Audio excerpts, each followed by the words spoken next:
Hi there folks, it's Jonathan Denwood from WP-Tonic, and in this video, if you're looking to start your first membership website, you need to know about how to make great video. And in this video, I'm just going to go through the basics, and by the end of it, you'll have some great information to help you make your first great video lessons. We'll be back in a second.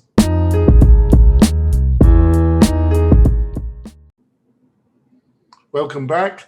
And like I said in the intro, we're going to be talking about all things video when it comes to your first membership website. And video has become a pre-requirement for any kind of course in 2021. Now, there's a lot to making really good video. And I've just written a really great article that's going to go through every aspect of this. And you'll find the link to the article in the show notes that accompany this video. But in this video, I want to keep it short. I don't want it to end up as War and Peace. So I'm going to look at the two key elements. There's a number of others like lighting, tripods, there's all sorts of other bits which are in the article, but in this video I'm going to be talking about sound and cameras. Now, to start off with, what is a little bit counterintuitive when you're entering the world of making video for your membership website is that sound is really, really important. You can get away, actually you can make really fantastic video with iPhone now. You know, iPhone 10, 12, the resolution on your iPhone camera, connect it to a decent tripod that's designed for the iPhone, you can get some fantastic results. But what you can't, what your audience won't put up with is shoddy sound. If the sound quality of your videos aren't that good, your audience for your courses are going to bail out. They're going to ask for a refund and your course isn't going to be that successful. So how do you prevent that? Well, the good news is making video with good sound is a lot easier than it used to be.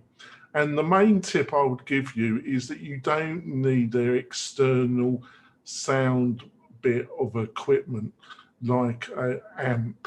You used to have to use an external amp to be able to get the sound into your computer.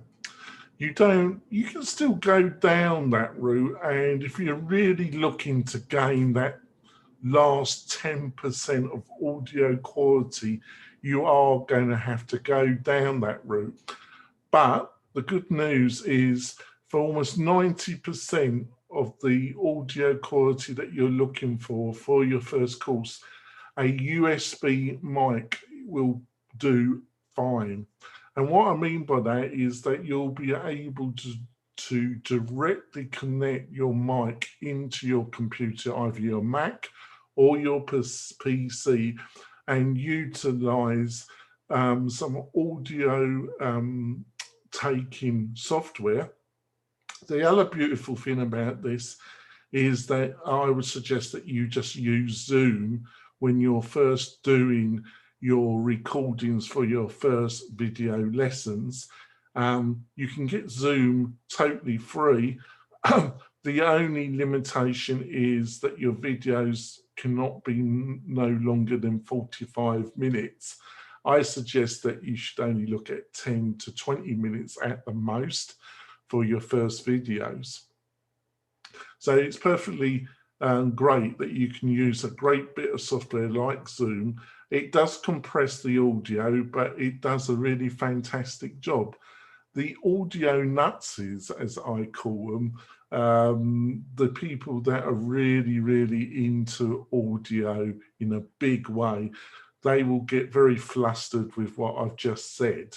and be quite critical, but to my mind, Zoom, for the flexibility it offers, is a great recording platform. Now, and I go into more detail about alternatives in my article. Now, you need a USB mic, and the two I would recommend is the Audio-Technica 2205 USB. The links will be in the article. It's a great mic. It's about, you can get one between $70 and $100 on Amazon, on other platforms. It's a great USB mic. I've been using it for 5 years myself. Another great alternative is the Blue Yeti. The Blue Yeti does get some criticism about it. I'm using a Blue Yeti here in this recording. The actual mic is slightly out of sight, but just a micro, you can just see the tip of it probably. I'm using it, and one of the reasons why it gets a bit of criticism is that it has about 4 or 5 different settings on it, and you really do have to understand how to set up those particular settings. The good news is that there's a load of training on YouTube, and I'll have some links to that in the article. Now, after you sorted out the audio, now comes a more kind of fun part of it, is what camera are you going to use? I just mentioned you can use, there are 3 main choices. There's a lot of choice in these choices, these 3 main categories, but there's 3 main categories. You could either use your webcam, a webcam. I would strongly advise you not to use the webcam on your PC, laptop, or on your MacBook or MacBook Pro, especially when it comes to the Macs.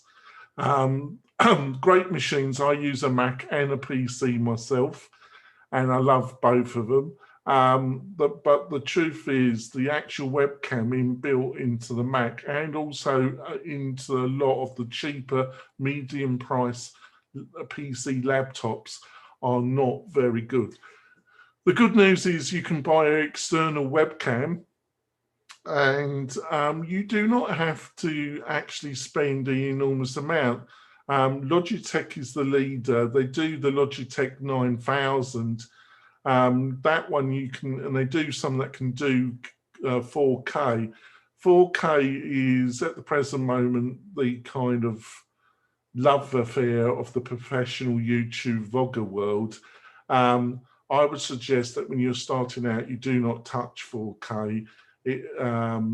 And that's explained in the article, so I'm not going to go down that warren. But you don't have to do 4K. So if you're not doing that, you can buy a reasonable Logitech webcam, and I used one for a number of years, and it cost me $40. Now, one of the things is you do, for high definition video, this $40 to $60 webcam, this Logitech webcam, really works when it comes to video quality. What I mean is that you don't have to be that fussy about lighting to get really good results. And if you're looking at your computer and you're going to be doing screen sharing, that's probably all you're going to need to start off with in producing your first lessons. Now, as you get more experience and more ambitious, you're going to be looking at replacing your webcam. Why? Well, it's to do with what is called field of vision. Have you noticed on the more bigger blogs, YouTube blogs, that they have a very blurry background and it's just focused on the speaker? Hopefully you can see a bit of that in this video. Well, they achieved that kind of blurry background field of vision by using a much more professional setup, using normally a mirrorless DLS camera. The two leaders in the area, there's a number of them, mostly based in Japan, but the two leaders at the present moment in my mind is Canon and Sony.